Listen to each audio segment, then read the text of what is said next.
Hai, salam sejahtera. Selamat datang ke podcast kita Family. Di sini kami akan membincangkan perihal yang berkaitan dengan makna serta kepentingan hidup bermasyarakat, menghargai keunikan serta kepelbagaian sesama kita dan meraihkan masyarakat yang berbilang kaum, agama, kepercayaan, rupa dan juga keupayaan. Kita menghargai hidup secara inklusif yang mengambil kira keperluan segenap lapisan masyarakat, terutamanya bagi mereka yang kurang atau berkelainan upaya. Saya Desiree dan bersama-sama saya di studio, Anit. Hello, apa khabar? Dari Kota Kinabalu, Sabah, Didi. Hai, Assalamualaikum. Hari ini Nori dan SK tidak dapat bersama-sama kami, tetapi mereka telah pun memberi sedikit pendapat tentang topik hari ini.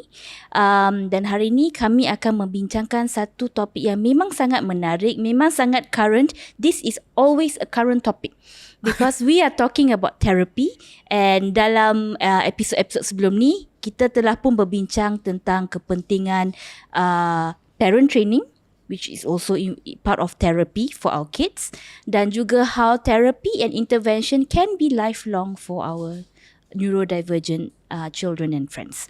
So hari ini kami akan membincangkan tentang terapi selepas diagnosis. Apakah antara terapi yang sering kali dicadangkan? So maybe we can each share terapi yang anak-anak kami telah buat immediately after diagnosis. What was the first step? Maybe we go to Anit first. Okay, selepas diberi diagnosis, saya diberi satu senarai oleh doktor. Senarai OT, that means occupational therapist, dan senarai speech therapist. Sebab kedua-dua itu adalah sangat penting pada masa itu. Saya juga dinasihatkan untuk meningkatkan aktiviti fizikal. Untuk sebab dia macam hyper kan, so dia nak to waste off the energy, the sensory and input. the sensory input. So there was a lot of swing time. There's a lot of playground, playing with sand. So dua terapi itu adalah terapi yang memang telah diberi keutamaan sebaik sahaja diagnosis dibuat. So daripada itu, saya telah mula call, tanya terapis mana yang ada slot, terapis mana yang boleh assess, lepas itu mengambil anak saya sebagai calon untuk terapi dengan mereka.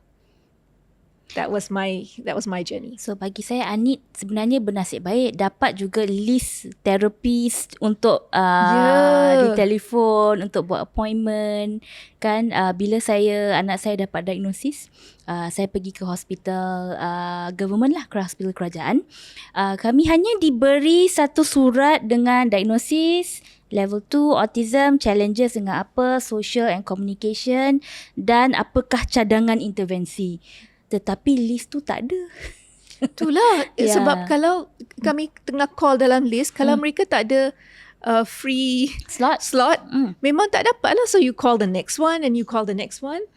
And lepas tu pun memang saya rasa memang menjadi cabaran. So saya memang teruja bila nampak bahawa Desiree telah menyediakan satu website iaitu Project Hans, di mana dia telah membuat senarai terapi-terapi dan pusat-pusat terapi yang ada mengikut pengetahuan Desiree. So thank you for doing that, Desiree. My pleasure. Memang Thank you, Desiree. My pleasure. So that actually came about sebab masa saya dapat diagnosis anak saya, memang list tu tak ada. And saya rasa bertuah as one of the people who had that time to actually go out, cari center sendiri, pergi visit, make the calls and Google. And I want to acknowledge ramai parents maybe dua-dua bekerja full time, tak ada masa to make this call. So hopefully that list adalah membantu sedikit. Right? What about Didi? Why don't you share about some of the therapies that your girls have done in the early days, just after diagnosis?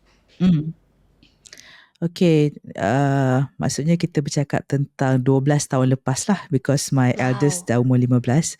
So 12 tahun lepas, bila kita dapat, of course mula-mula tu dia tak panggil official diagnosis lagi lah. It was provisional diagnosis.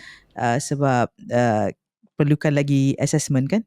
Jadi bila doktor bagi provisional diagnosis, dia terus bagi referral untuk pergi occupational therapist dengan speech therapist, dan sebab kami, semua tu kami dapat daripada hospital yang sama.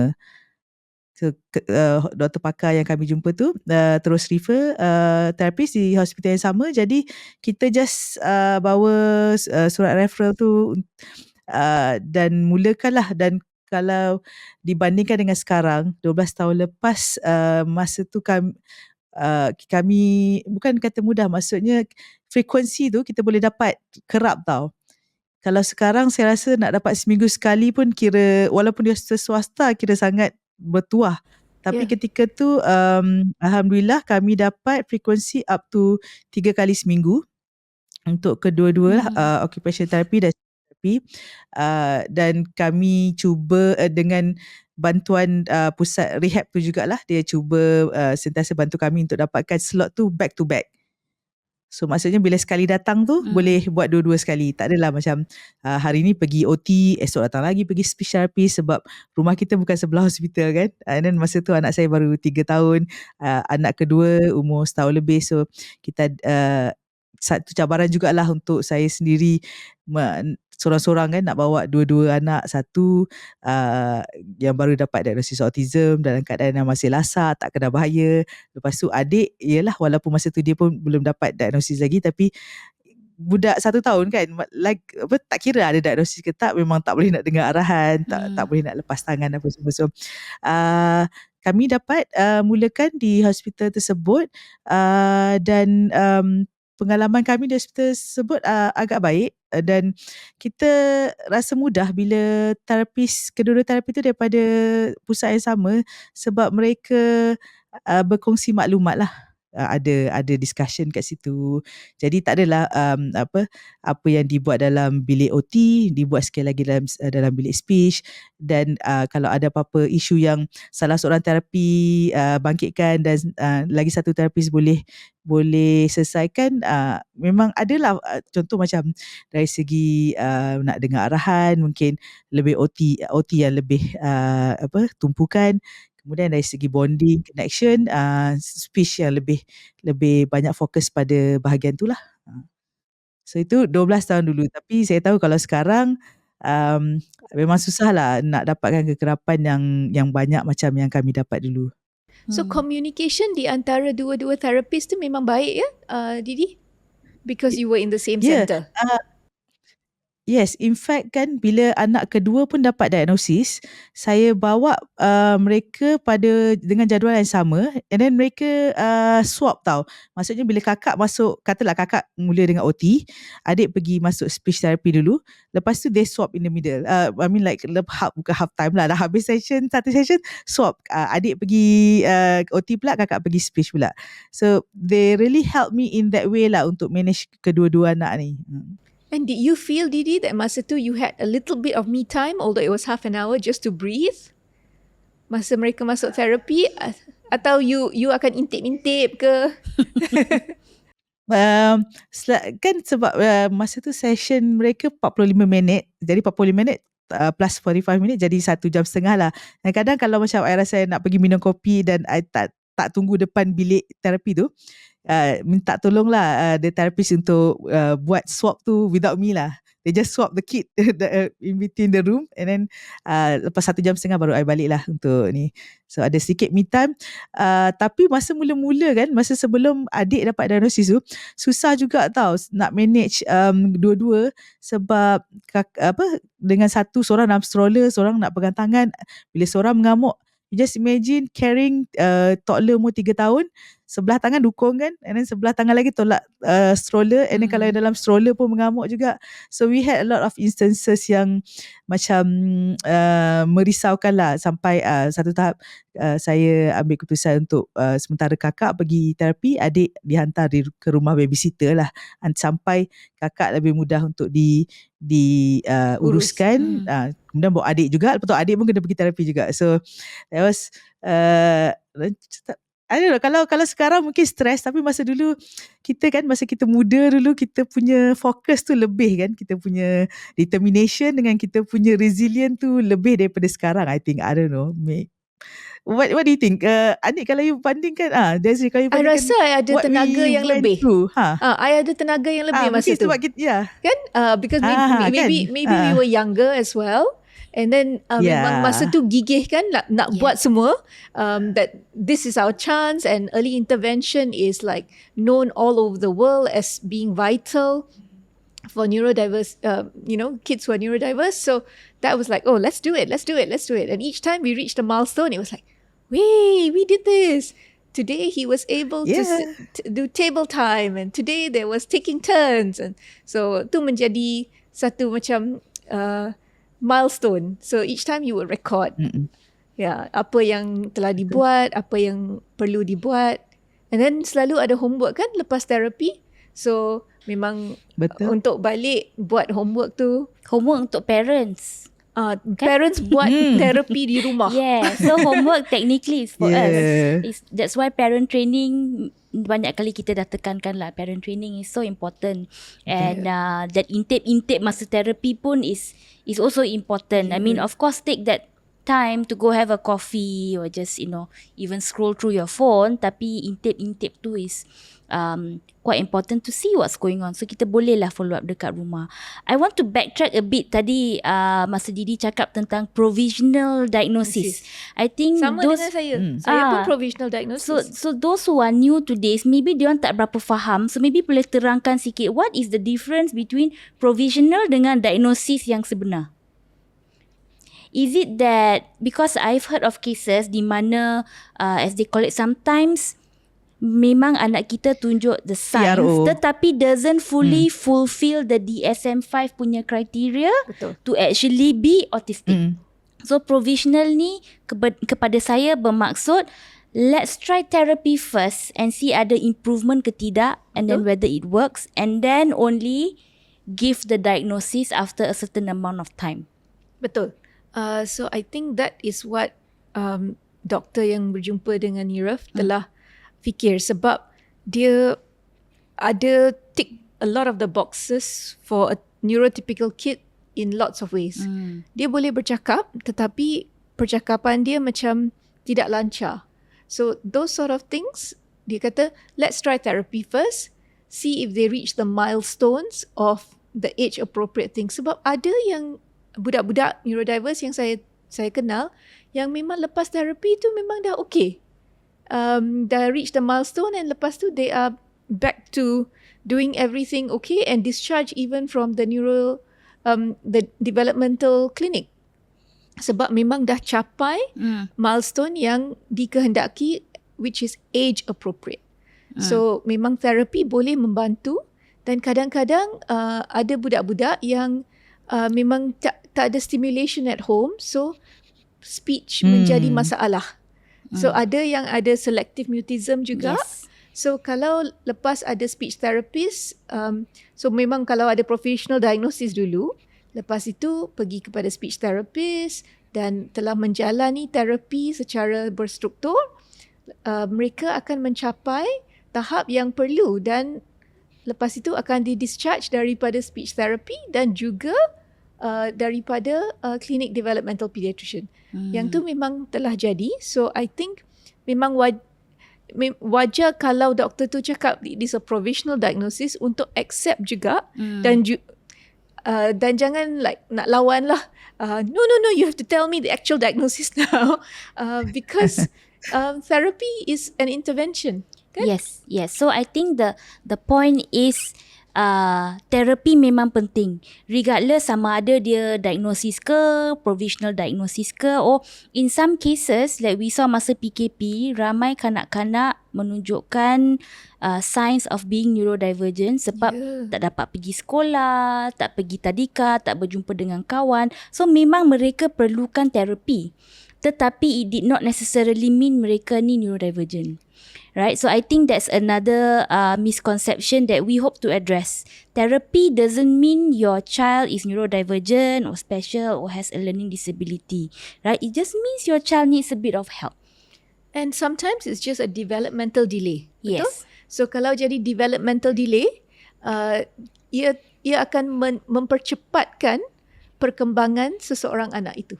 Terapi itu menjadi intervensi untuk mempercepatkan perkembangan seseorang anak itu sampai mencapai tahap yang perlu. And to go back a little bit, tadi Anik cakap pasal selective mutism, speech delay. So in terms of speech therapy, untuk kanak-kanak yang neurodivergent, ada beberapa jenis masalah speech. One of it is speech delay, meaning memang belum boleh bercakap or form or say the words. Selective mutism means mereka sebenarnya boleh bercakap, tetapi is selective based on their emotion, sensory and also anxiety. Sometimes kalau terlalu anxious, they shut down, they cannot speak. Tapi mereka boleh je bercakap like you and me. That's why it's called selective mutism. Tetapi ada another one which is called apraxia of speech, which I know because my son has it. Maknanya dia tahu semua perkataan tersebut tetapi dia tak boleh sebut because of the brain connection and how the brain is wired. So that is called apraxia of speech.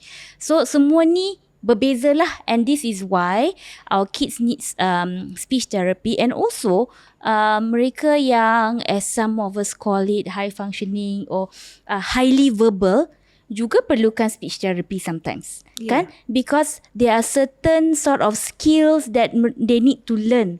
Conversational skills, turn taking, ada yang as they say stuttering or pelat in the way they pronounce the words. So it doesn't mean kalau anak boleh bercakap dengan lancar, they don't need the speech therapy. Actually, speech therapy ni mempunyai banyak kelebihan. It sometimes helps you organize your thoughts. It also helps you with the social skills. So a lot of neurodivergent kids who have problems with social skills, with speech therapy, and after a while when they go into group speech therapy, they learn to socialize within a very safe space with the speech therapist overseeing and prompting them along. And then this is skills that they can apply when they are out of the therapy at home or in school or with friends or even in the playground. Sebab OT tu memang lain sikit kan? Yes. So Didi, what was your experience with OT? OT kan, I nampak more into for my children lah. Mula-mula tu lebih pada sensory regulation. Kita nampak banyak sensory integration banyak diterapkan. Lepas tu dia banyak movement untuk merangsang brain development. So yang tu yang I nampak lah, yang situ yang ada matching, ada buat physical movement, lots of physical movement, ada swing, and what I could see at that time kan, dah lepas bertahun-tahun, lepas 2-3 tahun pergi terapi, things really nampak lagi cepat dia punya development tu bila kita buat juga apa yang berlaku dalam bilik terapi tu dekat rumah juga. When we started ada swing dekat rumah, ada beanbag chair untuk budak-budak jadikan as crash pad. So bila kita buat, kita terapkan dalam daily activity lah, baru nampak. So it shows that macam kita kena tahulah apa yang jadi dalam therapy room, and janganlah biarkan macam benda tu dalam therapy room. Lagi-lagi kalau macam kita hanya pergi satu minggu sekali, ataupun 1 bulan sekali, ataupun like 2 bulan sekali baru dapat pergi, lagilah tak lambatlah nak nampak kesan dia kan. So memang betul-betul kita kena tahu kenapa, macam mana nak buat, dan buat juga dekat rumah. Maksudnya ialah yang dekat rumah, kat rumah lah. Bila kita bawa pergi swimming, bila kita bawa pergi playground pun, kita ni lah kita cubalah buat apa-apa yang anak kita perlu. Sebab of course kan OT kan dia akan bagi kita macam report lah, dia kata okay, anak kita jenis sensory seeking in what kind kan, apa benda yang dia seeking, apa benda yang dia avoid, apa yang kita kena buat lebih dekat rumah, apa yang kita macam boleh bantu. Cuma after 12 years kan, many things yang kita belajar kan, kita ada cakap pasal learn and unlearn kan. Ada juga benda-benda yang macam now only we know that there's a better way in dealing on things, especially sensory wise lah. Ada cara-cara yang lebih baik daripada kita nak paksa, because ada yang rasa macam because selalunya occupational therapist or therapy ni dalam 45 minutes to 1 hour je. 1 hour, so very limited time. So ada therapist yang rasa macam okay, then we need to get the kids to do whatever that they have planned lah for the kids. But there's also people who think that it should be child-led. Dia kena ikut rentak anak tu. So perlu ada cara lah untuk create rapport dulu. Lepas tu nak kenal betul-betul apa yang anak tu perlu, macam mana nak push, macam mana nak challenge. So those things, I'm not saying that macam semua ibu bapa mula-mula hantar terapi kena terus faham all this. Tapi kita also mengharapkan the development of the knowledge, development of the skill yang ada pada terapis kita kat Malaysia ni sama level lah internationally. So bagi saya, bila hantar kepada OT, lebih kepada gross dan fine motor skills dengan juga sensory integration. Dan saya diminta oleh terapis untuk memberitahu terapis apakah aduan yang dibuat oleh cikgu-cikgu sekolah. So mereka memang mempunyai tumpuan kepada let's make school easier for this boy. Because they didn't want, because he was already in school. So it was not a school readiness program. It was just dealing with the challenges that were already in school. And they were very good because they wanted feedback, and then after that, kalau dah it would be like regularly, has the school said anything? Are there any further complaints? Has this improved? Does he line up now? Because sebelum tu memang nak berbaris tu memang sangat sukar. So kadang-kadang bila nak berbaris tu, mereka tak tahu kenapa kita kena dalam straight line. So dia like moving kat sini, tak nak sentuh kawan. Those sort of things were real problems. Tetapi dengan terapi memang telah menjadi satu kebiasaan. Dan bila ada milestones macam tu, sekarang tak ada aduan dah. Dia memang dah boleh berbaris, dah boleh dalam kumpulan. Okay. Now, then we move to the next goal. So it was goal orientated and goal setting, and I liked that approach. But it's not the same for everybody. So I think every therapist tailors it to the needs of the child. Exactly. So with us, sebab Hans dapat diagnosis yang sangat awal, baru berumur 2 tahun. And for me, perubahan yang pertama sekali yang saya nampak was his ability to hold his milk bottle and drink by himself. Sebab dia memang tak boleh. I used to hold his bottle for him to drink his milk up to he was 2+. Dan bila dia dah start OT, itulah perubahan yang pertama yang saya nampak. Within the first 2 months, dia dah boleh pegang the bottle on his own and drink sampai you can hear him slurping the end, right? Memang dah kosong the bottle, and then sempat dia nak baling the bottle, throw it away, throw it out of his hand. So that was the biggest milestone for us. And he went from being a child that dia tengok orang yang tak kenal, he was start screaming, dia tak suka tau, to a child that was okay. When new people came to our house or new people were near him, he started being okay with it. And so dengan OT was our first pit stop. Sebab macam saya kata, he was 2 years old. So kalau nak masuk early intervention program or any kind of kindergarten pun, 3 years and above sahaja mereka ambil. So we did quite intensive OT, at least 2 to 3 times a week. Di rumah saya, sebab saya ada cabaran lain masa tu, saya tak dapat bawa anak saya keluar. But the one thing that saya nak share dalam this episode was Hans readiness untuk speech therapy masa tu, at that time memang saya gelabah sangat. I wanted him to do everything. And then I realise sebenarnya banyak overlap pun dengan speech therapy and OT sebab sebab cabaran Hans berbeza dengan kanak-kanak lain. So I'm not saying it's the same for everyone. Dia tak ada eye contact masa tu. Dia tak tahu apa itu imitation. Imitation dia belajar at the age of 5. Only he could imitate. He could not imitate even simple things kan, to clap ke apa memang tak boleh sampai berumur 5 tahun. So there was no eye contact, no imitation and no turn taking. Tak cukup attention span, interactive attention span.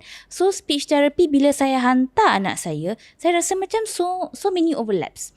So I made the decision to stop. I'm not saying everyone should do that. Use your judgment. Tapi untuk saya pada masa tu memang saya stop dulu. Sebab I'm always a firm believer memang terapi ni penting. Terapi penting. We want to send them to EIP, we want to send them to OT, to speech. Tapi then bila masalah dia orang jadi kanak-kanak.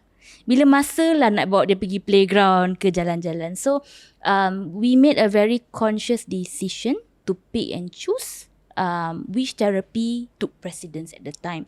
Then of course the cost factor lah yang kita akan bincang kemudian.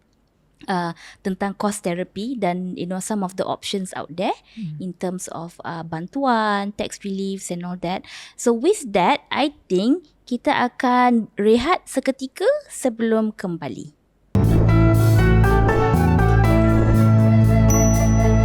Hai, selamat kembali ke episod hari ini dari Kita Family Podcast. Hari ini topik yang kami membincangkan adalah tentang terapi selepas diagnosis dan apakah antara terapi yang sering kali dicadangkan. Sebelum break tadi kami telah pun kongsi pengalaman kami dengan occupational therapy, speech therapy dan early intervention program atau EIP. Dan let's share a little bit to sort of summarize apa yang kami bincangkan tadi. Apakah antara bahan-bahan yang mungkin kami boleh simpan di rumah yang boleh membantu anak-anak kita dan kita juga to distress kan sometimes. I know Anit's favourite is the gym ball. Yes. Kita punya favourite, all of our favourite is the gym ball. Apa lagi Anit? Gym ball tu memang wajib and tak mahal. So I rasa semua orang patut beli. You can even get it online. You pump it up yourself, buy a little pump like the bicycle pump will do. So a gym ball is an absolute essential. Mats, the kind of mats where you can do floor time with your child. Then you boleh ambil blanket, roll with them, play, jump. So, create a safe space for them because sometimes carpets don't quite wing it. The mats just have that bounce. So, bagi yang mula-mula cuba terapi tu, I think the mats are very important. Trampoline, yes. Trampolines, depending on the needs of your child. So katakan anak yang sensory seeking, or even those understimulated that need that bounce kan.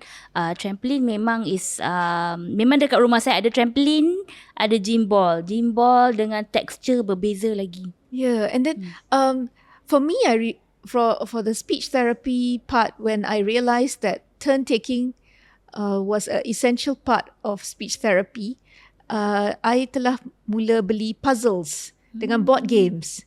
So yang the matchy games yang kita main on the iPad dengan laptop tu, the matching game. So if you do it on cards, that's also quite nice. And then when you throw the cards and say, now find the matching pair, and that's also very good. Puzzles are very good.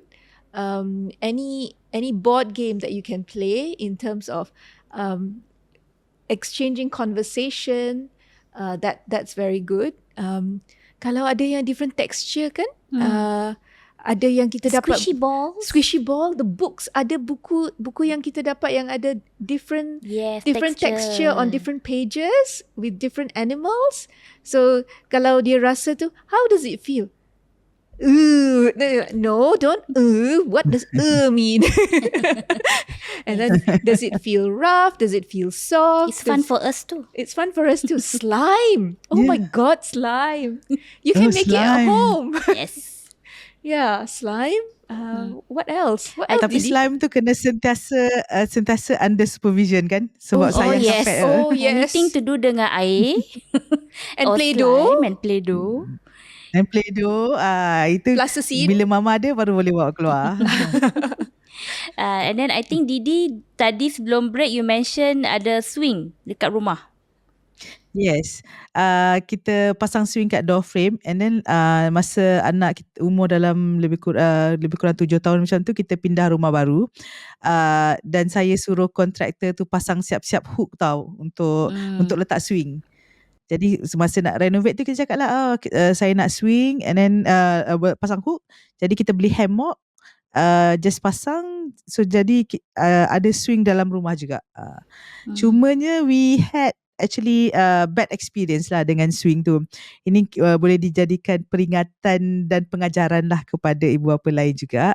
Sebab memang dia macam anak saya memang perlukan swing kan, sensation of being in the swing tu. Tapi ada satu hari tu anak saya, sebab kita pun tak buka, tak tanggalkan daripada hook tu, kita biar je.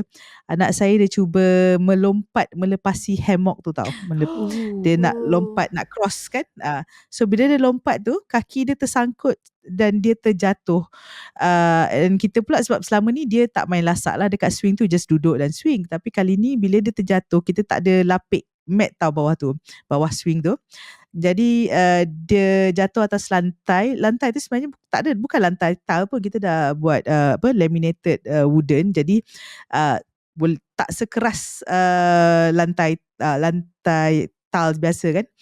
Tapi masa tu dia jatuh kan, dia macam dia bunyi yang, you pernah tak baby kalau terjatuh dia ada delay sebelum dia mula menangis. Yes. Kan. So dia dah masa tu dia umur berapa? I think dia umur 8 tahun kot. So dia ada delay tau. Nampak delay, lepas tu baru dia mula menangis. So masa tu kami memang panik, tapi dia masa tu dia pun tak nak pergi, takut nak pergi hospital. Dia cakap tak apa letak minyak je, letak minyak. Tapi kita tahu kalau dah macam tu mesti sakit betul kan. Jadi kita bawa juga pergi hospital. Masa tu doktor di emergency pun mula dia rasa macam mungkin terseliur sahaja, sebab nampak macam okey, tak nampak dalam kesakitan sangat. Tapi sebab memang protokol dia kena buat juga x-ray, dan barulah tahu dah dapat keputusan x-ray, ada sikit small hairline fracture lah. Ada fracture dekat dengan bahu dia. So pengajaran dia kat sini, kalau ialah benda-benda yang melibatkan swing, yang melibatkan tempat yang lebih tinggi, nak lompat, nak apa ke, macam tadi kan Anik cakap, kalau karpet ke apa pun tak cukup kan, kena ada mat supaya ada perlindungan yang lebih lah. Supaya mengelakkan mat tu kita boleh dapat on Lazada juga kan, Didi, yang ada yang kita boleh cantum-cantum tu kan. Ada yang alphabet punya. Ada yang alphabet punya, ada yang numbers punya. So sekali boleh belajar. And then that's also for neurotypical children. I suka yang IKEA punya yang boleh lipat-lipat tu. Dia macam dia gym mat. Yang tu pun okey juga sebab dia macam tilam kan. Gym mat is very good. So mommy and daddy pun boleh share-share. Betul. Exercise kot. So kalau kita kena fikirkan faktor keselamatan Yes. I think keselamatan adalah faktor yang paling penting bagi anak-anak neurodivergent, sebab kadang-kadang mereka menjadi impulsif dan lasak. So untuk control, it's a split second. Dia macam elok je, and a split second dia somewhere else. So I think our reflexes and senses have to be extra heightened, because you just need to be able to catch them. And I'm sure all of us have had many close calls. Oh yes. I can remember many. Yeah. And like what Didi said, the delayed reaction to the fall kan. Another thing tentang kawan-kawan kita yang neurodivergent, their pain threshold is also different. Yes. So that's why it was a good call on your part, Didi, to straight away go to the hospital to check kan, because lucky you did, there was a hairline fracture kan. So we can never be too safe. or Yes. too careful. And Betul. another thing I want to touch on pasal semua bahan-bahan ni, I think sometimes people feel it's a bit daunting bila dengar banyaknya option nak beli. Firstly, belilah benda yang sesuai untuk anak anda. And secondly, tak payahlah Yang beli yang diperlukan. mahal-mahal. Yes. Right? So if it's something that you want to try out, beli yang paling murah dulu. Try it out. If it works, barulah invest in one that you think you're going to use long term. Sekarang ni ada je app Shopee, Lazada. Sekarang ada app baru Temu. The delivery is free. Kan? So, so many options out there. And we always need to worry about the cost. Kan? Which is our next subtopic for today, menceritakan sedikit tentang our experience with regards to cost untuk menampung terapi. Seperti kami bincang tadi, terapi ni adalah boleh dikatakan wajib lah. Bila dah ada anak yang neurodivergent, memang in a certain sense it is wajib. Sebab it is very helpful to them to self-regulate, to understand why they are feeling what they are feeling, kan.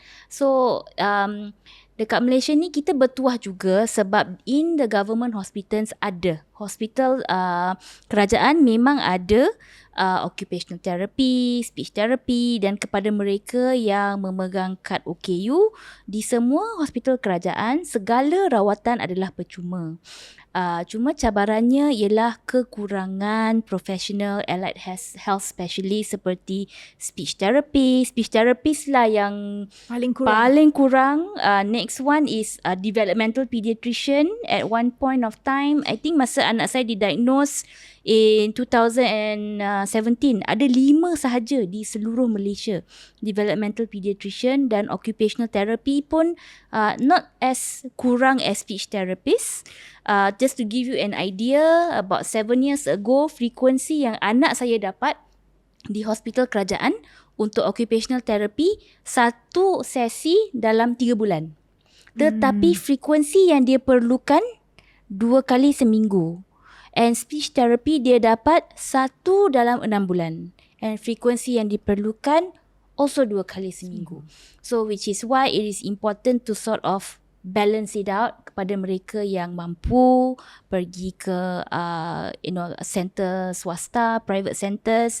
It will be helpful. And of course parent training, dan ada juga grants and tax relief. So maybe Anit boleh ceritakan tentang some tax reliefs yang ada.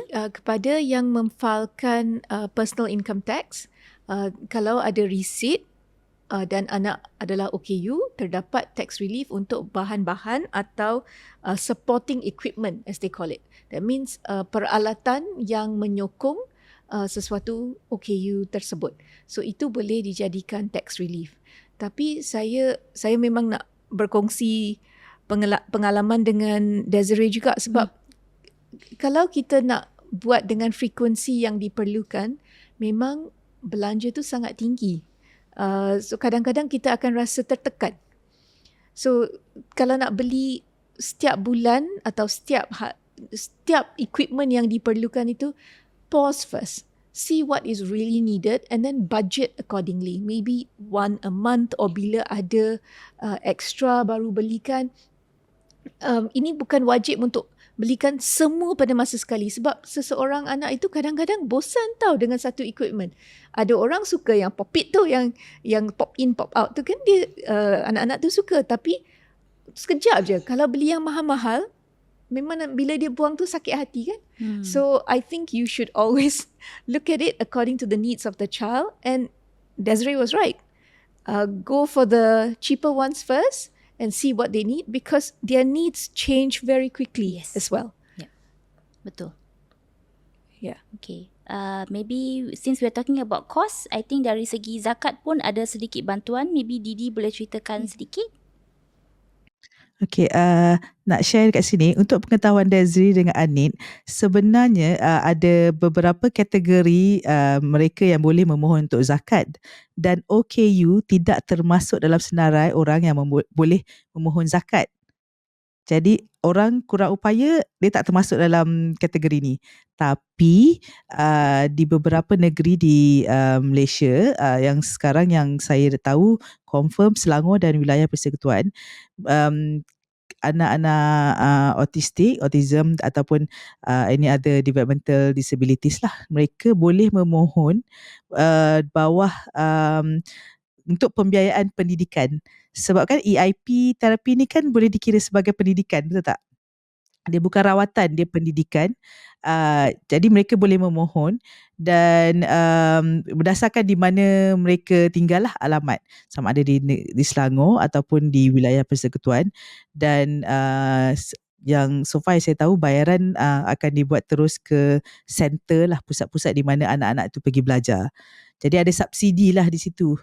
Mungkin dapat cover sebahagian, ataupun kalau you ambil frekuensi tu sikit dapat cover keseluruhan kan, dari segi bulanan. So yang tu zakat, dan saya harap zakat pusat-pusat zakat negeri-negeri lain juga dapat mengikut langkah negeri Selangor dan wilayah persekutuan lah, untuk memberi bantuan kepada anak-anak autistik Muslim yang lain supaya mereka dapat pergilah. Sebab macam Desri cakap, sebulan 2 bulan sekali baru dapat pergi OT kan. Sekarang mungkin jauh lagi jarak. Jadi bila dengan ada bantuan kewangan seperti ini, mereka bolehlah pergi mendapatkan terapi dari pusat-pusat swasta juga. So itu yang dari segi zakat lah. Dan tadi rasanya Anik ada cakap tentang satu badan agama Buddha juga kan? Apa nama NGO? Zushi Foundation. Zushi Foundation. Tapi dia ada peruntukan dia bagi setiap tahun. So there is a annual budget, and when that budget is depleted, then there's none left for distribution anymore. So tapi ada. So siapa cepat dia dapat. And I've noticed that kadang-kadang ada developmental pediatrician di pusat-pusat kerajaan yang akan tahu or have a list kalau betul-betul seseorang kanak-kanak itu memerlukan bantuan, they will actually assist dengan menulis surat, dengan mendapatkan peralatan yang perlu. Sebab dengan OKU yang fizikal juga, kalau mereka memerlukan wheelchair, kerusi roda, a lot of times the hospital doctors know where to source it for you according to your needs, atau akan dapatkan subsidi. Kira macam memberi surat sokongan juga. Macam mengikut pengalaman yang ni bukan related dengan autism lah.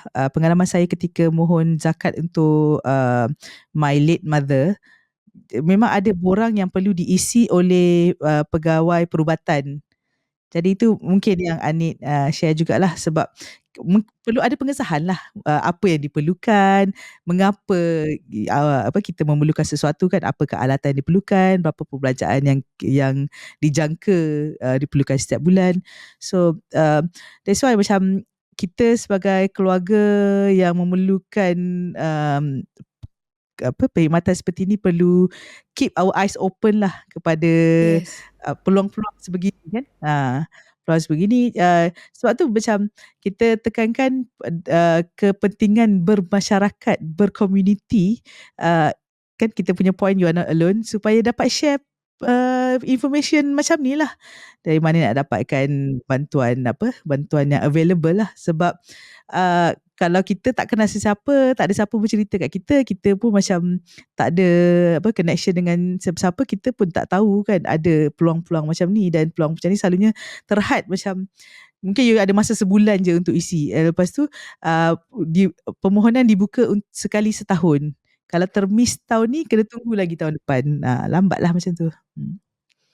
Satu lagi contoh yang sangat baik saya rasa untuk bantuannya adalah Anis di bawah Selangor, right? Yayasan Anis under the Selangor State Government. Memang dah bertahun-tahun lah ada bantuan ni untuk dia ada beberapa kategori, pendidikan, ubat-ubatan dan juga peralatan dan perubatan ataupun pembedahan. So semua kategori ni ada limit. So yang paling tinggi is 5,000. paling kurang pun 1,000. So for example, kalau macam Anik kata, kena ada surat sokongan. So contohnya untuk terapi atau EIP, kena ada surat sokongan dan quotation dan bank statement dari pusat terapi tersebut. Sebab mereka perlu mengesahkan bahawa pusat tersebut memang dia legitimate lah. Right? We can't be too careful. Memang ada je some centers that don't really have proper licensing. So memang kita kena peka semua ni, and before they give the money, sebab duit tu bukan datang kepada parents. If it's for therapy, it goes to the center. Dan juga untuk peralatan. So contohnya macam AAC. If your child needs an AAC device, boleh je dapat surat from the developmental pediatrician or the speech therapist, dan boleh cuba apply through Anis as well untuk dapat bantuan dari situ. I think Anis is a current one now. Their closing date sekarang ni 31 Mei. Boleh apply. Dan untuk makluman yang belum apply dan pernah menerima bantuan ini, they have announced kalau pernah terima bantuan ini, boleh je apply again. Priority usually is given kepada mereka yang belum pernah dapat apa-apa bantuan, tetapi they will still consider. Saya ada dengar case di mana parents get it every year for their kids. So tapi most important, follow the documentation requirements yang mereka perlu. I think memang ada yang kalau ada ahli terapi yang tidak berdaftar atau tidak not on the list of any of these peruntukan, kadang-kadang parents akan menjadi bingung juga sebab kalau anak dah biasa dengan seseorang ahli terapi itu, nak tukar tu memang susah. Tapi kalau perlu tukar tu untuk dapat bantuan, there is a need tu, kita kena berkeras hati sikit and then tukar because it's according to the needs. Because sometimes to introduce change to the child is difficult, but according to the needs, we need to do it. And it's not easy, and I'm openly saying it. Any change of therapy, any change of timing is really, really difficult for the child. Sebab cara kita cakap pasal terapi ni kan macam, senang je, bawa hantar anak tu, dia akan masuk je. Memang tak tahu. Kita pun kopi-kopi. No, it doesn't happen like that. There is a process. You have to prepare them and say you're going, and then ada masa dia. Kadang-kadang dia tak nak keluar daripada kereta, kadang-kadang tak nak masuk bilik, kadang-kadang dia off day, dia kata like I don't want it, and then like don't forget traffic jam. Kalau terlambat tak ada parking. And then kalau terlambat, sesi tu dah memang sepatutnya bermula 15 minutes ago, so jadi cut short to 30 minutes. We deal with all of this. Yes, and also sometimes our children outgrow certain therapies, certain centers. Memang saya pun pernah mengalami ini. Memang it was very difficult for me bila anak saya from 6 to 7 years old. I realised maybe setting EIP dia kurang sesuai for his age. Memang saya yang sangat sedih. My son was excited to go to a new place. Tapi mami pula yang sedih because we build a connection and a relationship dengan cikgu-cikgu kan. And a trust. Yeah, exactly. Sebab kalau kita sebagai ibu bapa, bila hantar ke terapis yang dipercayai, it's like we are handing over our amanah to them. Exactly. And that is the time that we have to do something that where you don't really worry, because you know the child is in safe hands. Yeah. And when you have to move ahead and stop that, it becomes a challenge even for the parents. Yes. What more for the child? Absolutely. So sebelum kita sorry, go ahead Didi. Okay. Saya nak share juga, selain daripada bantuan kewangan, ibu bapa sebenarnya boleh juga perhatikan kalau ada peluang-peluang untuk menyertai terapi ataupun sesi dengan clinical psychologist, occupational therapist pada daripada badan-badan kerajaan, NGO, universiti-universiti. So ada contoh fakulti UKM kan di Titiwangsa menyediakan peluang untuk speech therapist dengan harga yang sangat rendah, tapi dia bukan sentiasa tau, dia bukan open sepanjang tahun. Yang tu satu. And then kadang-kadang Permata Kurnia juga ada buka peluang untuk anak-anak autistik ataupun ADHD untuk mendapatkan peluang berjumpa dengan clinical psychologist, sama ada untuk IQ assessment ataupun untuk assessment lain secara percuma.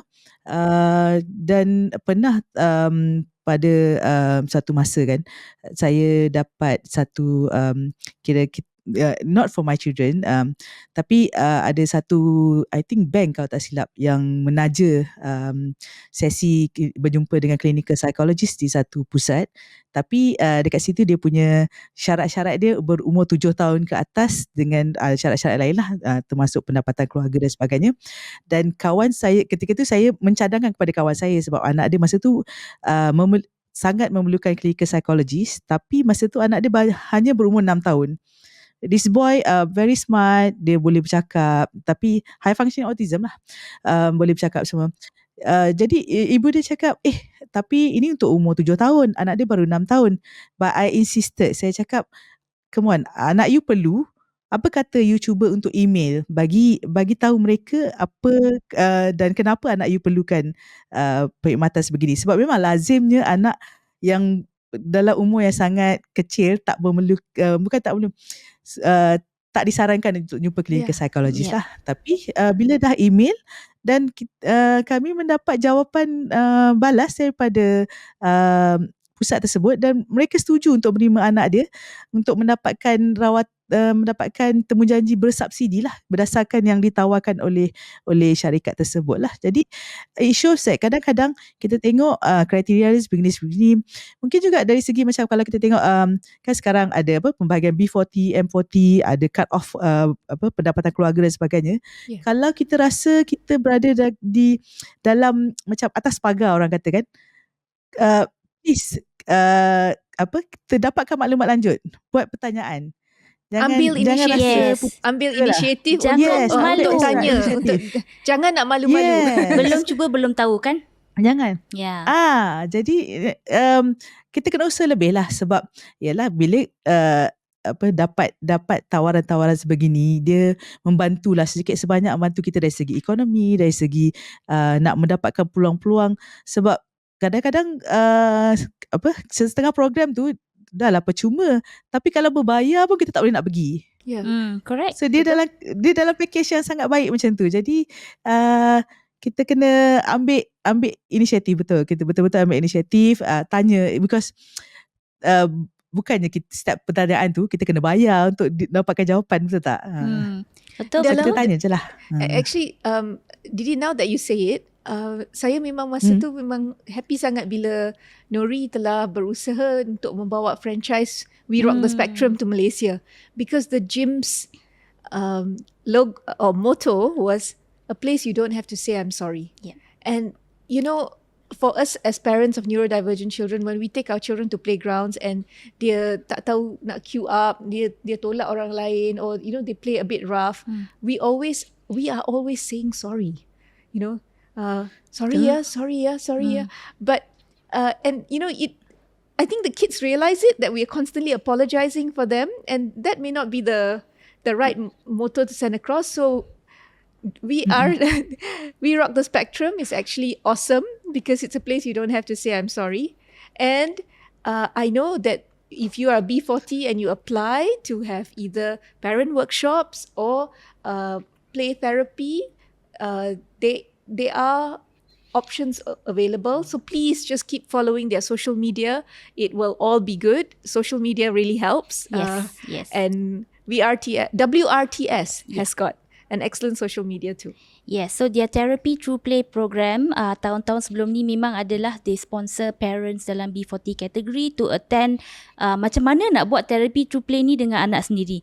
So bolehlah guna the gym space dan juga mereka diajar bagaimana nak buat dekat rumah. Sebab saya pernah attend actually when Hans was about 3, memang I went as a paying customer to learn how to do Therapy Through Play and memang sangat seronok lah. So memang sangat seronok. Yeah, so look up, memang diorang cuba sangat sediakan options yang affordable for all categories, whether it's T20, M50, B40. Sorry if I'm mixing up the numbers and the alphabets. But untuk semua, like it says, it's a gym for all. So tak kira upaya and tak kira your income bracket, everyone's welcome. Right? And I think on that note, we are going to wrap up episod hari ni. Memang banyak benda yang kita telah kupas lah.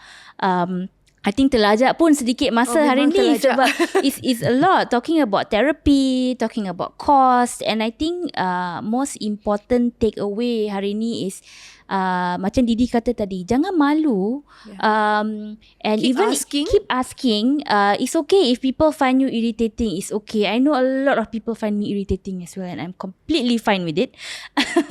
And, build relationships. Masuk semua support groups yang ada, you know, the WhatsApp groups. Memang ada banyak sekarang parent support groups. If you don't like the group, just leave it, or you can always mute the group. But it's a very good source of information. Ada pun Autisma Malaysia Facebook. Our Didi is an admin for Autisma Malaysia. Banyak sangat information that's very useful there. So most importantly, community. Talk to each other, learn from each other, also share what you know. And from all of us at Kita Family Podcast, we wish you all the best in parenting your child and whatever journey that you're on. And jangan lupa subscribe to our YouTube, follow us on Instagram, TikTok, Facebook, and we are on Spotify as well. Thank you very much. Give us feedback. We love to hear from you. Yes. And for everybody who has commented on our social media, we really, really treasure all your comments. We read them all. Please continue to do that so that we can reach out and speak about topics that are of interest to you. Yes. And like we said today, bila anak ada milestone, share with us too. We'd like to hear from you. Absolutely. Yeah, especially on the topics. Kalau ada apa-apa cadangan, boleh je masukkan dalam komen. Or even if you send us private messages, memang kami akan baca. Alright, so with that, thank you so much for listening and watching us today. This is goodbye for now from Kita Family Podcast. Bye. Bye. Bye.